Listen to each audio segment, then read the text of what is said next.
Welcome, everybody, to another season of CFL football. As always, thank you for being here, Canadian Football Perspective. Welcome to another season of CFP Today. As always, going to try to get as many of these out for you as I can. Little snippet podcasts, just some thoughts as we go throughout the weeks, the months, what feels like at times years. But it has been a lot of fun to get ready for this season specifically because I feel reinvigorated.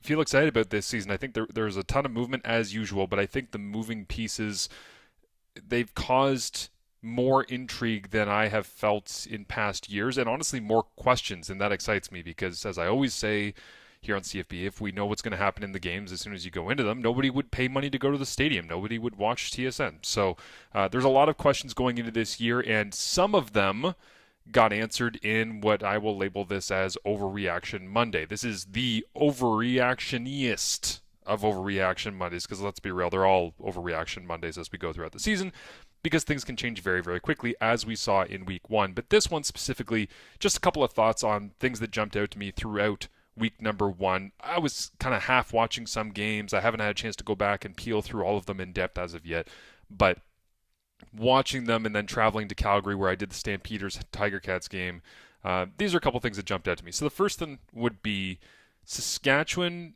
I understand the team that they want to be, but can they be that without AJ Ouellette? I think the answer might be yes, because what we saw from Thomas Bertrand-Hudon when he got into the game, I called the Ottawa game last year where he was forced into action because there was an injury, and he runs the football incredibly hard. I don't think they have to change their mentality whatsoever when he gets into the football game. So I love what he's about. I like the way that Saskatchewan is built as well. People in Winnipeg, I think, look at the way Saskatchewan is built and say, well, that's just, there's a lot of carbon copy of what we're doing.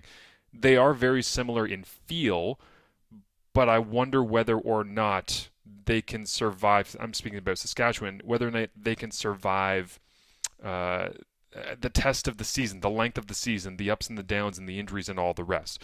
I think Hudon was arguably one of the more impressive performances individually as an offensive skill position player that I saw in the first week of the season, alongside a certain French-Canadian running back who's now playing for the Montreal Alouettes. I'm going to do a podcast just about him tomorrow because of how impressed I was by Sean Thomas Erlington and his efforts against the Toronto Argonauts. But I do think Saskatchewan has an opportunity. But if they, Keen Schaefer-Baker being healthy obviously is important, but being able to get Samuel Emilus up to speed that quickly, having Trevor Harris look in rhythm that quickly and doing what Trevor does, they looked the part, I think, very, very quickly. And for Ottawa, I'm a little bit hesitant, a little nervous for what they're going to become this season, because after watching them in that game, great battle back, that's awesome, but you're always a little bit hesitant to buy stock in a team that fights back in week one, and you see it and everybody goes, moral victory, and it's like, still on one. I understand Saskatchewan's a difficult place to go at any time, especially week one, but that, to me, Ottawa right now coming out of week one, again, Overreaction Monday, screams really talented team, has a ton of opportunity in front of them, has an improved roster, might not live up to it, and might feel the pressure of all those wins that they got at home, something that's been very foreign to that organization over the last couple of years. So Ottawa, I'm a little nervous to see where they go from here, but we will find out going into week number two. Now, the next game, the next night, as I say, Montreal dominant. I think Toronto, there wasn't that Grey Cup hangover. I don't think that exists. I just felt as though Montreal came out significantly more physical. But here's my take on that game. My overreaction is I'm concerned that Davis Alexander is going to get himself knocked out. And I understand that you want your quarterback to be able to use his wheels. I understand that Jason Moss is going to coach him properly and make sure that he's taking care of himself. There was one run, anybody who watched this game will know, where he took off to the right-hand side, and he no longer looked like a quarterback because he is low and thick and fast. He took off to the right-hand side, and he looked like a rugby player, just like his dad. And I love the way that he runs and the mentality that he runs with. But I also know that there are defenders across the league who are going to see the way that he was running in that week one game and say, oh, if he's just going to run like that, then I am going to go full speed into him. I'm not going to treat him like, you see Trevor Harris go for a jog in the Saskatchewan game or Bo Levi Mitchell in the Hamilton-Calgary game. Those guys get the respect of being the veterans, the elder statesmen who are running towards the sideline. They're not going to get blasted. because defenders know that they're not fighting for extra yards. They're going to reach the football out, and it's like, yeah, okay, you got an extra half a yard, whatever. Davis Alexander has that vibe of a guy who runs so hard and with so much purpose and doesn't have that veteran status yet and doesn't have a lot of friends in terms of defenders across the league that respect him. Man, he's got to protect himself. He really does, because McLeod Bethel Thompson is right there in waiting in the wings. So that was my takeaway from watching. It's impressive to see him come out and get the victory, and Montreal did a great job, I thought, having a very balanced attack as well. But to see Davis Alexander run like that as the guy who is quarterback one and wants to prove himself to his teammates and to the city, I think he endeared himself in week one. I don't think you can prove yourself until you are Canada Day or deeper, typically months into the season, where people go, okay, because he's got this undefeated record, which is fantastic as a starter, but you need to be able to back that up with health and smart decision making as well. And that's going to be tested, I think, as the season goes on here, especially in the early part of the season where people are kind of figuring out what he's really truly about as a starter, because as we know, that's a difference from when you are typically just somebody who's out there running around as a backup. Before I move on to the next game, I want to say as well, we are, as always, are brought to you by Fox 40. Thank you to them for their support. Go to fox40shop.com and make sure you check out everything that they have to get your team ready for 2025. Thank you to Fox 40 for hopping on board with us again here at CFP for another season. The next game, of course, I did Hamilton-Calgary. I think Dominic Rhymes having 2 targets was very surprising to me, but obviously Calgary leaned on the running game because Dedrick Mills and Jesuit Antwi looked really strong. I mean, it's funny when you talk about running backs and say they looked really strong. I think that offensive line looked really strong. There were some times where we had a replay going and Dwayne Ford sitting next to me is talking about it, and I'm looking at the replay and I'm like, man, nobody in Hamilton got close to the running back. Like, there were gaping holes, and I don't think it was scheme or surprise.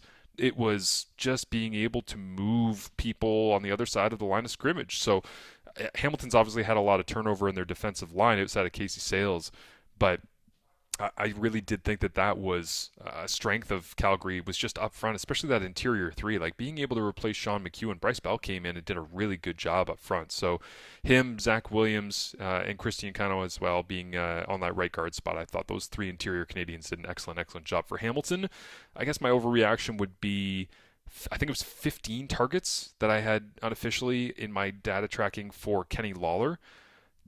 Feels excessive. I know they were chasing. I know they had to throw the football a ton. I think the chemistry is there. I think it's going to work, but I don't think it needs to be forced. That one felt like a force for me at times down the stretch. And sure, you piece together a nice statistical game, but I think they're much more than that. I think it's a legitimate relationship between Bo Levi and Kenny, that they're going to have a lot of success this year. But you kind of get that sense that it might be more garbage time yards than anything else, and that's not the goal. So early in games, especially against a very talented defense in Saskatchewan, who they take on in week 2 in their home opener when they retire Garney Henley's number, I just feel as though use Kenny, leverage Kenny, maximize Kenny. Don't force it to Kenny. I think that's where things go wrong, especially with the star receiver who comes in. It's not just Kenny or Bo. It's the age-old tale of, you pay a guy a bunch of money, he comes in, he's the star receiver, therefore he's supposed to get all the shine. We didn't say Shamar Bridges' name until I think the 4th quarter on the broadcast on Saturday afternoon in Calgary, so that's slightly concerning. And then my last overreaction for you here will just be, I love what Trey Ford is about, and I can't wait to see where that offense goes. But man, did that ever feel like a preseason game for the Edmonton offense. It really did. It was just kind of all over the place, and a ton of Zach Mathis, and you're not really getting much use out of your Curly Gittins Juniors of the world, and Cam Julian Grant is there, and he doesn't feel like he did in Montreal. He's not really being used in the same way. I would love to see Trey be more rhythmic. I'm not sure he's ever going to be that guy, and maybe that's okay. But the more that I've gone through, and again, I was kind of half watching that game as, we're on the flight home and waiting at the airport for our red eye and all the rest. But as I'm watching that, I'm like, man, I would just love to see this offense feel like it's in rhythm. And you could say that for most of the teams across the CFL, but Edmonton specifically, you get the sense if they get in rhythm, they could really be a frustrating team to play against because they can put up a lot of points. And on the other side, the whole key to the BC Lions' success, based on the way that their salary is constructed and the way that their team is built and marketed and all the rest, is just, can Nathan Rourke be the best player on the field game in, game out. I think he was in that game. It felt as though he was the leader of the choir. He was the one that made everybody else sing to the right tune, and he has to be that all year long. I do wonder how exhausting that becomes as the season goes on. It's kind of easy to get up in week 1 when Snoop Dogg's in the house and there's 50,000 people. When it's week 14 and you're kind of mired in the middle of the playoff race, and maybe it's Saturday afternoon, there's not as many people in the house, there's no performance. It's like that's where it gets tough. Nathan's a really mentally tough guy from everything that I've seen and heard and from people I've talked to, but I do wonder the pressure of being the solo face of that organization. It's going to wear on him over time, and that's something he's got to adapt to. And certainly in week 1, he stepped up and made big impact plays over and over again. So Barry Hill was a nice surprise, I thought, in that game as well, and timely defense as well. So that's good for the Lions as they begin the Buck Pierce era. But just week 1, there's lots of changes to come, and certainly Kadeem Carey going into Saskatchewan is a good example of that. And we'll see whether or not Bertrand Hudon gets the start here going into Hamilton. If he does, he's got to be watching a lot of Dedrick Mills film, considering what Calgary's offensive line did to the Tiger Cats.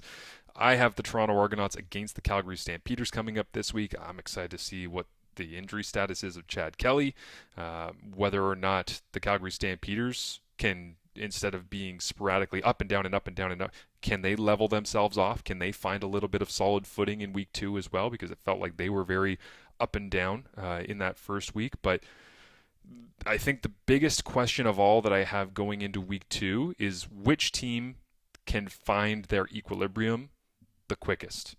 Which team can get comfortable and find their identity the quickest? Because it kind of felt like every team was just reaching and hoping that, well, we're going to be this. It's like, well, you can be that in week 1 when you're trying to figure it out on the fly after a quick training camp and a couple of preseason games. Can you be that all season long?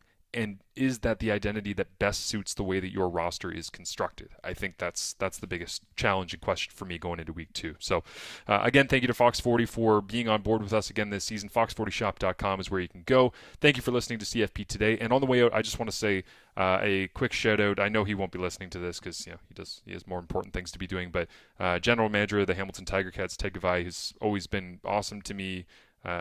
Wonderful person to speak to, whether it's before a Grey Cup, East-West Bowl, scouting, CFL Combine, in the hotel, anything like that. He's just a genuinely nice man who's a great football guy, and obviously people in the CFL who's listening to this would have seen he got kind of announced that he diagnosed with cancer in the offseason, and he's battling through that, so he's not around the stadium right now. I know we mentioned it when we were on the broadcast on Saturday with Calgary and Hamilton, but I just wanted to take a second here on CFP today and just give Ted a shout out and make sure that everybody kind of has him in their thoughts, because he's an awesome guy and he's one of the people that really make the CFL tick. And obviously a Burlington native and somebody who is around the Hamilton area as I am, but it's not really about where he lives. It's more so about just the type of person and how much he enjoys trying to make Canadian football the best that it can be. And he does that for the fans. He doesn't do that for himself. He does that because he likes building rosters and he likes being able to bring championships home. So